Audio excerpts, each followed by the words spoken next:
J'étais à 3 mois de rompre la promesse que j'avais faite à mon père mourant quand un blizzard a coincé le critique gastronomique le plus redouté de France dans mon petit village. Le seul endroit ouvert pour le dîner était mon auberge en difficulté, et la seule chose que je pouvais lui servir était le bœuf bourguignon pas du tout glamour de mon père. La recette exacte qui était en train de me mener à la faillite. J'ai regardé Antoine Leclerc prendre sa première bouchée, attendant la critique cinglante qui m'achèverait. Au lieu de cela, il a posé sa cuillère et des larmes ont commencé à couler sur son visage. Avant d'entrer dans cette histoire, je suis curieux, quel est votre plat réconfortant ultime? Laissez votre réponse dans les commentaires ci-dessous. Et si vous aimez les histoires de recettes familiales, de liens inattendus et des souvenirs que nous portons dans chaque bouchée, veuillez vous abonner pour ne pas manquer notre prochaine vidéo. Maintenant, laissez-moi vous ramener à la pire et à la meilleure nuit de ma vie. L'auberge du Vieux Pont était exactement comme elle l'avait été au cours des 50 dernières années.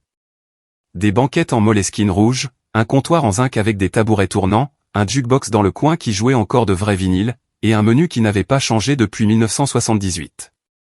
Mon père, Samuel Dubois, avait ouvert l'endroit à 25 ans, et il l'avait dirigé avec la même constance têtue pendant 5 décennies jusqu'à ce qu'une crise cardiaque l'emporte il y a 6 mois. J'avais hérité de l'auberge avec ces dernières paroles, « Promets-moi que tu ne changeras pas le menu, Adrien. » Pas un seul plat. Les gens ont besoin de choses sur lesquelles ils peuvent compter. Alors, j'avais promis, et j'avais tenu cette promesse, même en regardant l'auberge mourir lentement. Le problème n'était pas la nourriture. C'était de la nourriture réconfortante parfaitement bonne et honnête. Le problème était que, parfaitement bon, ne suffisait plus. À 30 km de là, des restaurants branchés, de la ferme à la table, servaient de la poitrine de porc confite et de la terrine de campagne revisitée. Les blogueurs culinaires s'extasiaient sur la gastronomie moléculaire et la cuisine fusion. Et moi, j'étais là, à 32 ans, servant exactement le même bœuf bourguignon que mon père préparait depuis avant ma naissance. Ma petite amie, ex-petite amie maintenant, me l'avait dit sans détour quand elle est partie il y a 3 mois. Adrien, tu n'honores pas la mémoire de ton père, tu vis dedans. Ce village se meurt. Cette auberge se meurt.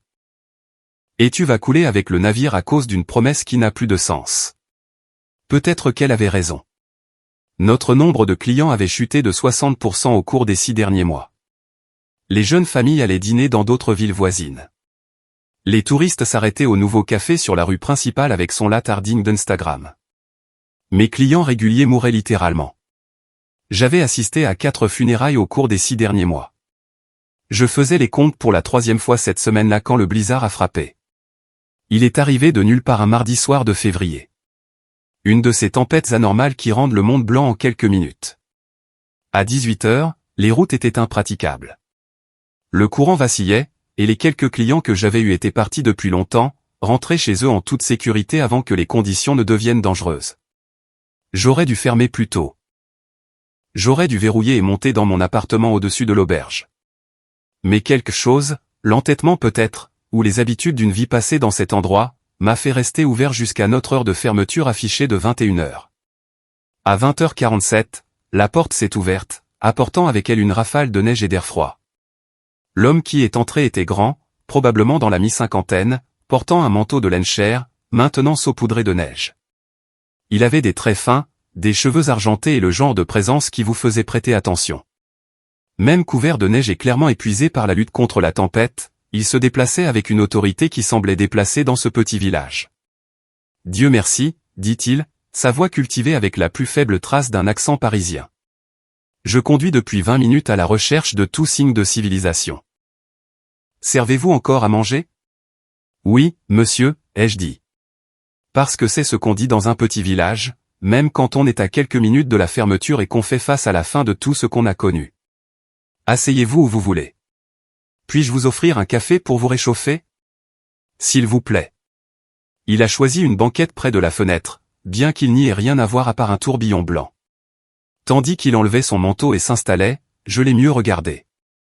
Quelque chose dans son visage m'était familier, mais je n'arrivais pas à le situer.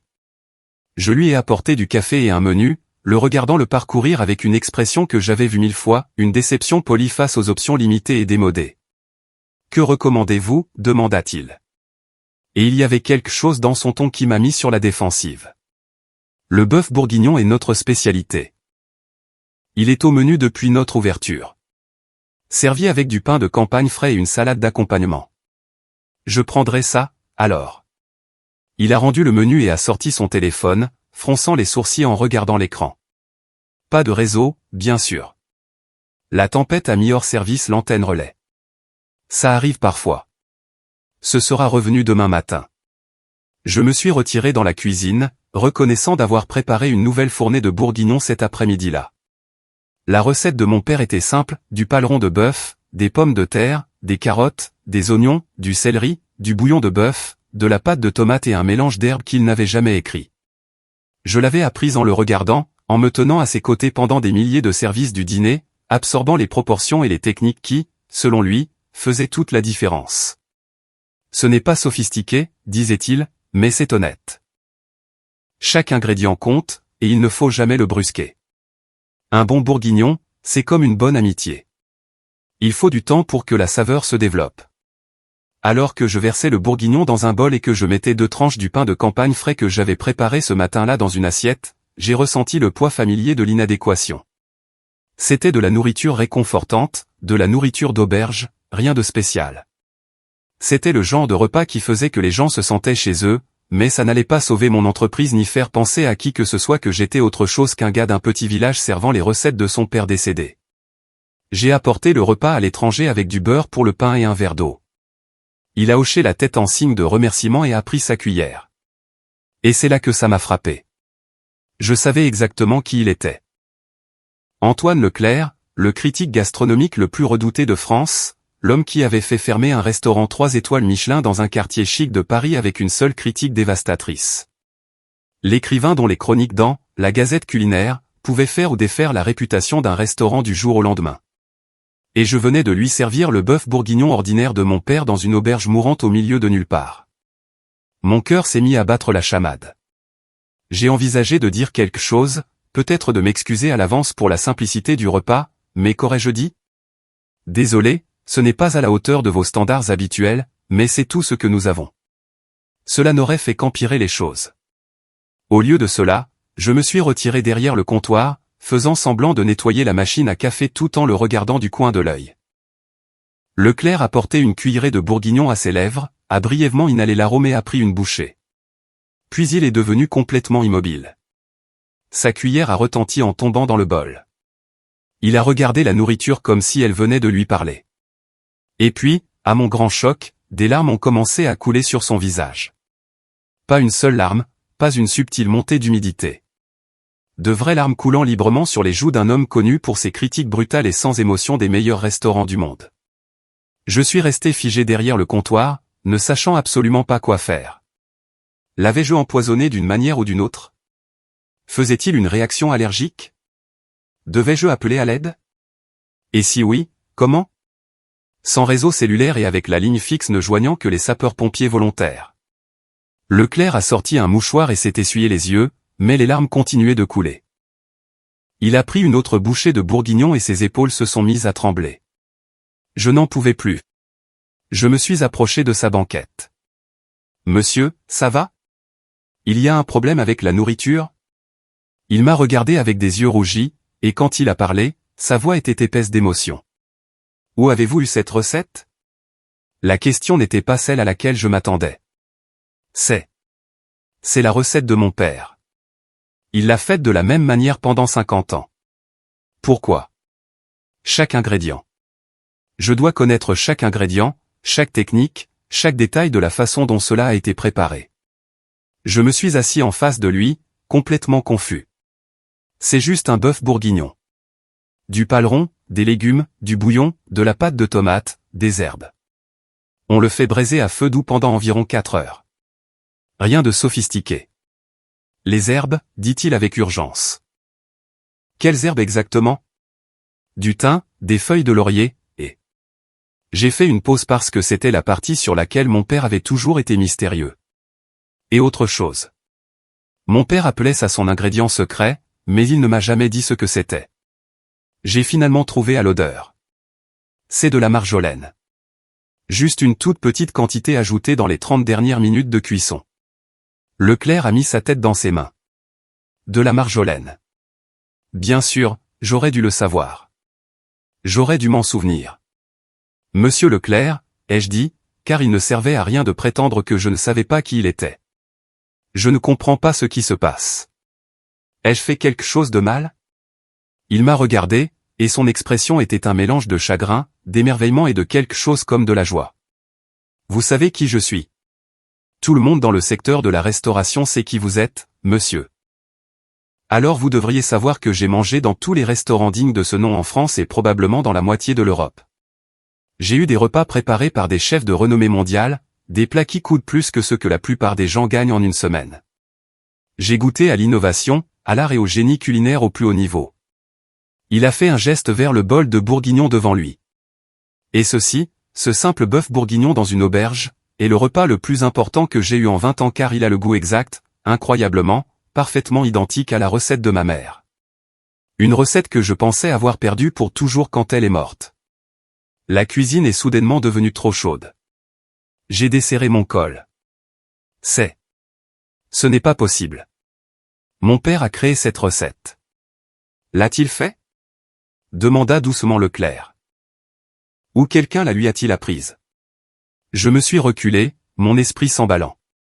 Mon père a ouvert l'auberge en 1978 quand il avait 25 ans. Il avait toujours dit qu'il avait appris à cuisiner du meilleur professeur qu'il ait jamais eu, mais il n'avait jamais donné plus de détails. J'avais supposé qu'il parlait de sa propre mère, ma grand-mère, mais elle avait toujours insisté sur le fait qu'elle ne lui avait jamais rien appris au-delà de comment faire bouillir de l'eau. Le nom de ma mère était Catherine Leclerc, a poursuivi Antoine. Avant d'épouser mon père et de déménager à Paris, elle vivait près d'ici. Elle travaillait dans des restaurants, économisait chaque centime, rêvait d'ouvrir un jour son propre établissement. Elle avait un don pour la cuisine. Pas de la nourriture sophistiquée, mais le genre qui vous faisait vous sentir aimé.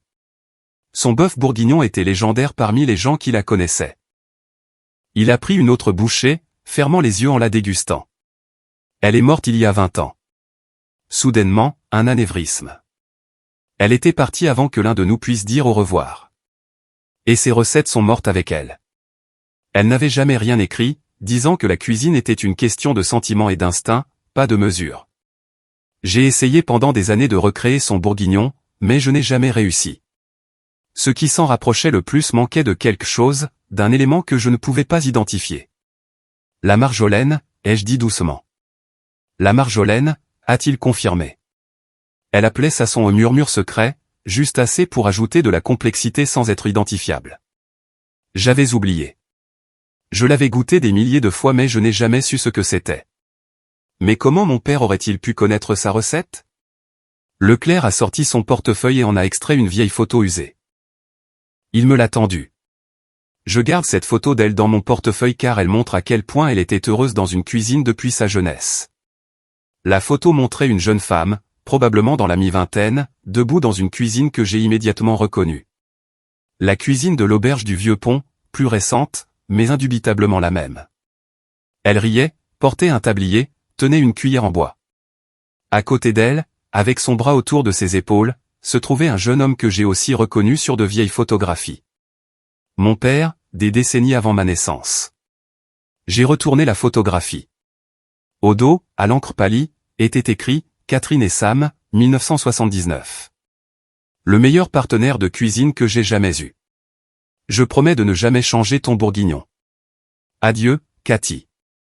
SD, le monde a semblé basculer. C'est mon père. Ils travaillaient ensemble. Elle a dû le faire, dit Leclerc, sa voix douce d'émerveillement. Avant de déménager à Paris, avant de rencontrer mon père. Elle a dû travailler ici, apprendre à votre père ses recettes, lui faire promettre de les préserver. J'ai pensé aux dernières paroles de mon père, à son insistance pour que je ne change jamais le menu. J'avais pensé que c'était une question de tradition, de constance têtue. Mais ce n'était pas du tout ça. Il s'agissait de tenir une promesse faite à une amie, de préserver quelque chose de précieux qui lui avait été confié. Monsieur Leclerc, ai-je dit, ma propre voix devenant maintenant épaisse. Mon père m'a fait promettre la même chose. Sur son lit de mort, il m'a fait jurer de ne pas changer le menu. J'ai tenu cette promesse même si elle est en train de tuer cette entreprise. Je pensais être loyal envers lui, mais en réalité, j'étais loyal envers les recettes de votre mère. Nous sommes restés là en silence un moment. Deux hommes reliés par la cuisine d'une femme, par une recette qui avait survécu des décennies et voyagé à travers les générations. « Puis-je voir votre cuisine ?» demanda finalement Leclerc. J'aimerais comprendre comment ce miracle a survécu. Je l'ai conduit à travers la porte battante dans la petite cuisine efficace du vieux pont. Tout était vieux mais méticuleusement entretenu. La cuisinière à 6 brûleurs que mon père avait acheté d'occasion en 1982. Le vieux réfrigérateur qui fonctionnait encore parfaitement. Les planches à découper en bois usées par des décennies d'utilisation. Leclerc se déplaçait dans l'espace comme s'il visitait une cathédrale. Il a passé ses mains sur les comptoirs, a examiné les casseroles suspendues à leurs crochets, a étudié l'étagère à épices avec ses bocaux étiquetés. C'est exactement le genre de cuisine qu'elle aimait, dit-il. Simple, honnête, construite pour faire du bon travail plutôt que pour frimer. Elle disait que l'équipement sophistiqué n'était qu'un moyen de masquer un manque de compétences. Monsieur Leclerc, puis-je vous demander quelque chose ? Appelez-moi Antoine. Je pense que nous avons dépassé les formalités. Antoine, alors. Pourquoi êtes-vous devenu critique gastronomique ? Si vous aimiez tant la cuisine de votre mère, pourquoi passer votre vie à juger si durement la nourriture des autres ? Il est resté silencieux un long moment, regardant toujours autour de la cuisine. Honnêtement, je la cherchais. Dans chaque restaurant, chaque repas, chaque plat que je critiquais, une partie de moi cherchait ce sentiment de foyer, ce sentiment d'être aimé que sa cuisine me donnait. Quand je ne le trouvais pas et je ne l'ai jamais trouvé, pas une seule fois en 20 ans je devenais en colère, amer. Je passais ma déception sur des chefs qui essayaient simplement de rendre les gens heureux comme ma mère l'avait fait. C'est pourquoi vos critiques sont si dures, ai-je dit, la compréhension se faisant jour. Vous ne jugiez pas la nourriture. Vous pleuriez ce que vous aviez perdu. Peut-être, bien que ce ne soit pas une grande excuse pour les dommages que j'ai causés aux moyens de subsistance de bonnes personnes. Il s'est tourné vers moi. Adrien, puis-je vous demander quelque chose maintenant ? Bien sûr. Que allez-vous faire de cet endroit ? Votre père est parti depuis 6 mois.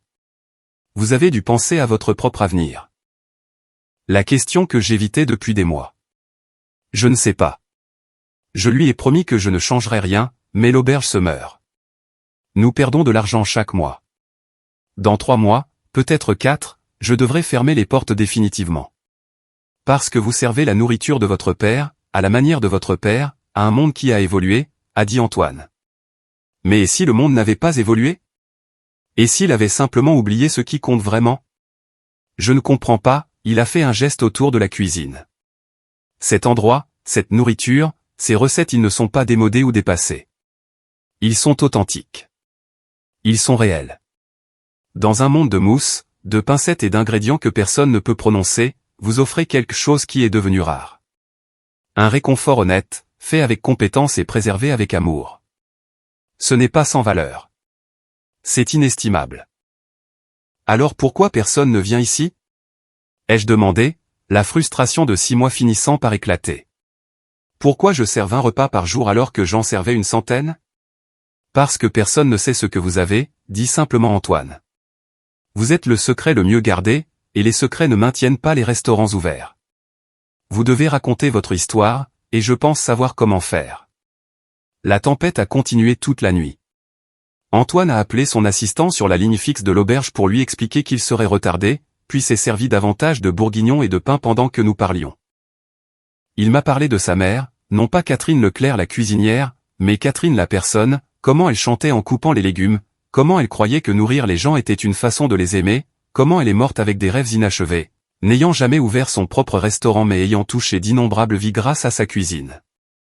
Je lui ai parlé de mon père, de son intégrité têtue, de sa fierté de bien faire les choses, de sa conviction que la constance était une vertu, de la façon dont il avait travaillé 7 jours sur 7 pendant 50 ans, de la façon dont il avait nourri des générations de familles du village, de la façon dont il était mort dans la cuisine en faisant ce qu'il aimait. On dirait qu'ils se comprenaient, dit Antoine. Votre père et ma mère. Tous deux croyant dans le pouvoir de la nourriture simple et honnête pour créer une communauté. Il a maintenu sa recette en vie pendant 45 ans. Et je la maintiens en vie pour lui, mais je ne sais pas si c'est suffisant. Alors faisons en sorte que ça le soit, dit Antoine. 3 jours plus tard, après que les routes aient été dégagées et qu'Antoine soit retourné à Paris, j'ai reçu un appel de sa part. J'ai écrit quelque chose. Ce n'est pas mon genre de critique habituel. En fait, ce n'est pas du tout une critique. C'est une histoire sur la nourriture, la mémoire et les liens qui nous survivent. Je vous l'envoie avant de le publier. Si quelque chose ne vous convient pas, je le changerai. L'email est arrivé quelques instants plus tard. J'ai ouvert le document joint et j'ai commencé à lire. Le Bourguignon qui a arrêté le temps, un essai personnel d'Antoine Leclerc. Ce n'était pas une critique. Ce n'était pas une note ou une analyse technique. C'était une lettre d'amour à sa mère, à mon père, à l'auberge du Vieux Pont et au pouvoir de la nourriture de transporter les souvenirs à travers les décennies. Il a écrit sur le blizzard, sur la découverte de l'auberge, sur cette première bouchée de bourguignon qu'il avait ramenée à son enfance. Il a écrit sur l'apprentissage de la vérité impossible que la recette de sa mère avait survécu, préservée par un homme qui avait promis de ne jamais la changer et transmise par un fils honorant les souhaits de son père. Il a écrit sur l'authenticité à une époque d'artifice. Sur la différence entre la cuisine qui impressionne et la cuisine qui réconforte. Sur la façon dont l'ingrédient le plus important dans n'importe quel plat n'est pas quelque chose que vous pouvez acheter ou mesurer, c'est l'amour et le soin qui entrent dans sa préparation. Et il a écrit sur l'auberge du Vieux Pont comme un endroit qui comptait, un endroit qui valait la peine d'être préservé, un endroit où n'importe qui pouvait trouver ce qu'il avait trouvé, un avant-goût de chez soi, un lien avec le passé et la preuve que certaines choses valent la peine d'être gardées exactement telles qu'elles sont. Je l'ai appelé immédiatement. Antoine, je ne peux pas vous laisser publier ça. C'est trop personnel. Point et l'attention est exactement ce dont vous avez besoin, a-t-il terminé. Adrien, cet essai est la chose la plus honnête que j'ai écrite de toute ma carrière. Pendant 20 ans, j'ai été un critique, démolissant le travail des autres tout en cherchant quelque chose que je ne savais même pas que je pouvais trouver. Vous et votre père m'avez rendu une partie de ma mère. Laissez-moi vous donner quelque chose en retour. Et si les gens viennent et sont déçus? Et si la nourriture n'est pas assez bonne? La nourriture est parfaite, dit fermement Antoine. Elle est parfaite depuis 45 ans. Faites-moi confiance. Faites confiance à votre père. Faites confiance à Catherine. Il savait ce qu'il faisait. L'essai a été publié dans La Gazette culinaire, 3 jours plus tard et est devenu viral en quelques heures. À la fin de la première journée, mon téléphone, la ligne fixe de l'auberge, puisque je n'avais toujours pas de site web ni de réelle présence sur Internet, sonnait constamment avec des gens qui demandaient nos horaires, notre menu, comment nous trouver. À la fin de la première semaine, nous avions des réservations complètes pour 3 mois. À la fin du premier mois, j'avais dû réembaucher les 2 serveurs que j'avais licenciés et faire appel à un cuisinier à temps partiel pour m'aider à faire face à la demande. Les gens venaient de toute la France pour goûter le bourguignon qui avait fait pleurer Antoine Leclerc. Ils prenaient des photos de l'auberge, du menu, de leur repas.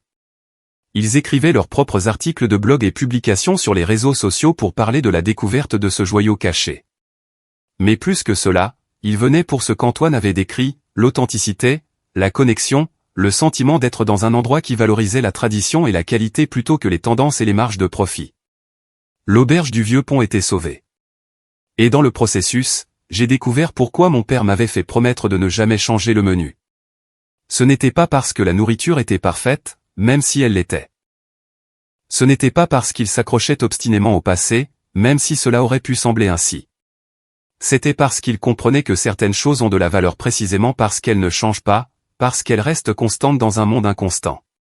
Mon père avait maintenu en vie les recettes de Catherine Leclerc, non pas parce qu'il était coincé dans le passé, mais parce qu'il comprenait qu'elles valaient la peine d'être préservées. Et en me faisant promettre de faire de même, il s'était assuré que son héritage, et le sien, continuerait. 6 mois après la publication de l'essai, Antoine est retourné au village.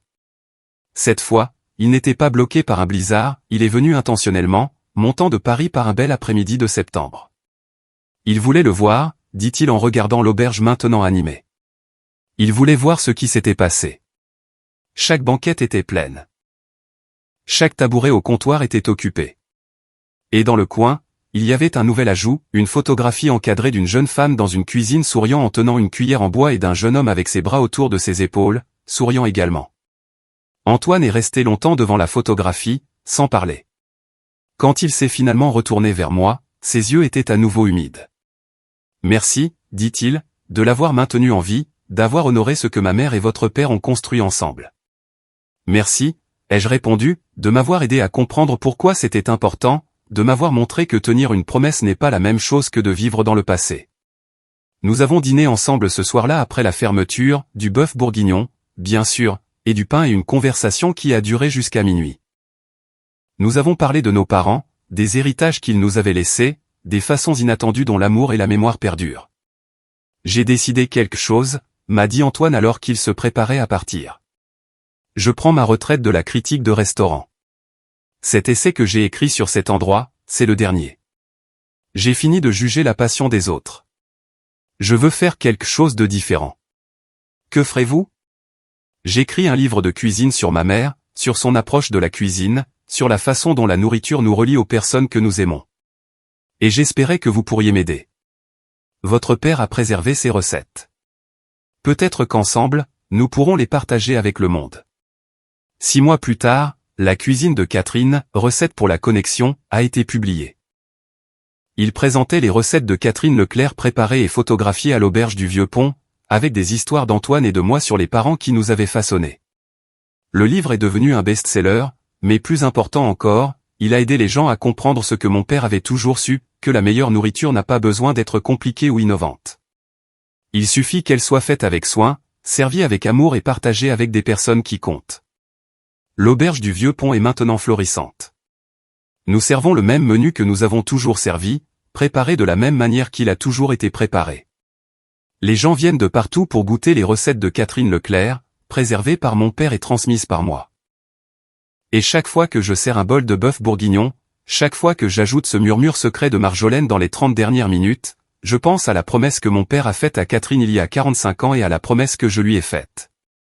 Certaines promesses valent la peine d'être tenues, même quand, surtout quand, elles semblent vous retenir, parce qu'elles ne concernent pas vraiment le passé. Elles consistent à transmettre ce qui compte, à honorer les personnes qui nous ont façonnés, à préserver les liens qui nous rendent humains. Le bœuf bourguignon pas gastronomique de mon père a sauvé mon auberge. Mais plus que cela, il m'a connecté à des personnes que je n'avais jamais rencontrées, m'a appris des leçons dont je ne savais pas que j'avais besoin, et m'a montré que l'ingrédient le plus important dans n'importe quelle recette n'est pas quelque chose que vous pouvez acheter ou mesurer. C'est l'amour qui nous survit, préservé dans chaque instruction soigneusement suivie, chaque ingrédient secret, chaque promesse tenue. Qu'avez-vous pensé de la façon dont Antoine a géré son deuil à travers sa recherche de la recette de sa mère et comment il a transformé cette douleur en préservation de son héritage? Partagez vos pensées dans les commentaires ci-dessous. Si cette histoire de recette familiale, de liens inattendus et du pouvoir de tenir ses promesses a touché votre cœur, veuillez cliquer sur le bouton j'aime et vous abonner pour plus d'histoires réconfortantes chaque jour. N'oubliez pas de cliquer sur la cloche de notification pour ne jamais manquer notre prochain conte édifiant. Merci d'avoir regardé, et à la prochaine.